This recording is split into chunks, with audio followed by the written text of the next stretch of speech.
Peace, you know what this is. Family, I want to ask you to like this video, share this video, comment on this video, subscribe to my channel, hit the bell. Donate to me if you can, PayPal or Cash App, and follow me on all my social media sites. Make sure you can also email me and tell me what you think about my videos, or give me some topics that you might want me to talk about, or just anything like that. If you want me to make a video for you, you can also pay me to do that. I will. But anyway, let's get to this video. Costco is under attack. And I wanted to make this video now because I see, like, in the next week or so, Costco just completely capitulating, just like everybody else did. And I'm not going to blame Costco or even be mad at them. I'm surprised that they even put up such a fight that they even did. Because as you can see on your screen, 19 attorney generals from across the country have wrote a letter to Costco telling them to cease and desist their DEI program because of Trump's executive order and because of the Supreme Court ruling on affirmative action.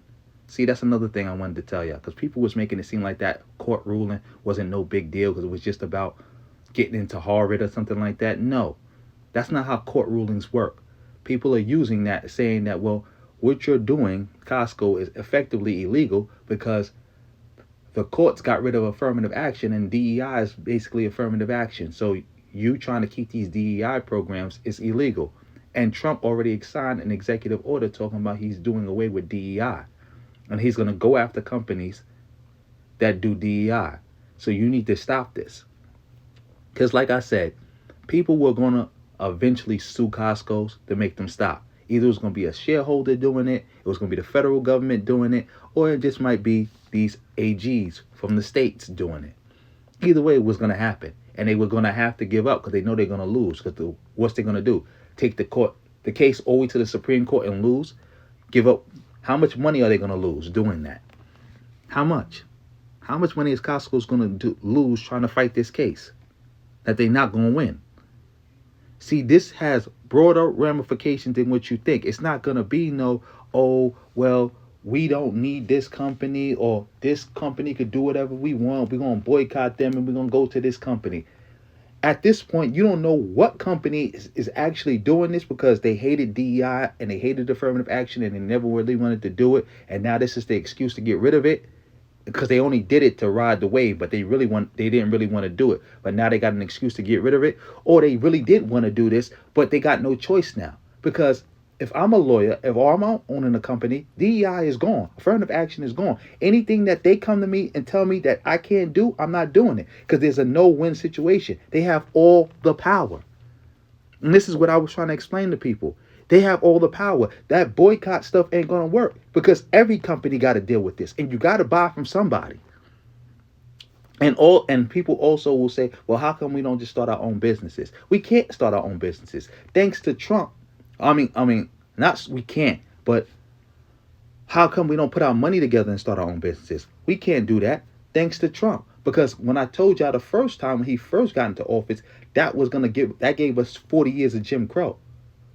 You do know that Supreme Court that he put in office, Ed Blum used it to sue the Fearless Fund.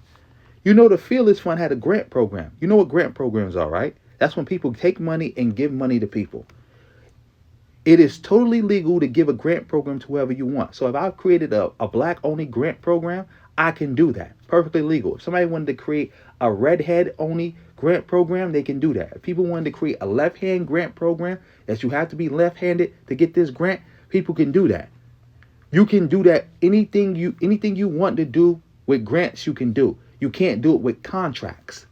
What did Ed Blum and them do? They sued in federal court saying that these grants should be viewed as contracts. And guess what? The first judge they went to said, no, that's bozo. But when they appealed it to a Trump judge, he agreed with them. And then when they went to go appeal the decision again, the Fearless Fund, they appealed it again, but they saw it was going to go to the Supreme Court. They just dropped it because they knew they wasn't going to win. They wasn't going to win. You put people in a no-win situation. So we have no choice but to go shopping with them. A bunch of people about to lose their jobs with them. A bunch of black products about to be pulled from them. And if we want to start our own, we got to worry about them suing us. See, that's the thing I kept telling y'all. Y'all keep talking about segregation was good because y'all stupid. Segregation is not good. See, y'all be pretending like y'all so pro-black and pro-black militant. Pro-blacks, really pro-black militants, that Malcolm X stuff, the Nation of Islam, they were separationalists. They were not segregationalists. Separation and segregation is two different things. Like Malcolm X taught y'all. What did he say? He said segregation is when a superior tells an inferior where they can and cannot go and what they can and cannot do. But separation means two equals doing their own thing. Remember, the issue was not whether we should keep segregation or not. Everybody was anti-segregation. The only thing was whether we're going to do integration or we're going to do separation. Those was the only two choices. But everybody understood segregation must go because you couldn't build under it. And if you did build, you had to worry about white people destroying it and going after it with no consequences. This is where we at now. I expect Costco's and all the other companies to capitulate within the week or so. If not, they definitely going to be done in 90 days. Because 90 days is when things really go into action. And they really go into effect. So, yeah. A lot of people just give it in now because they don't just want to just get the bad attention or have Trump go after them or people wanting to attack them. So they're just giving up now. But anyway, I'm going to end this video here. Like, share, subscribe, drop me a comment, tell me what you think. Everything works together. I just want y'all to know that everything works together. There is no such thing as, well, this doesn't affect black people or that doesn't affect black people. All this stuff works together. Black people are the main target, and they doing everything they doing for a reason. And I'm going to end this video here. Like, share, subscribe, drop me a comment, and peace.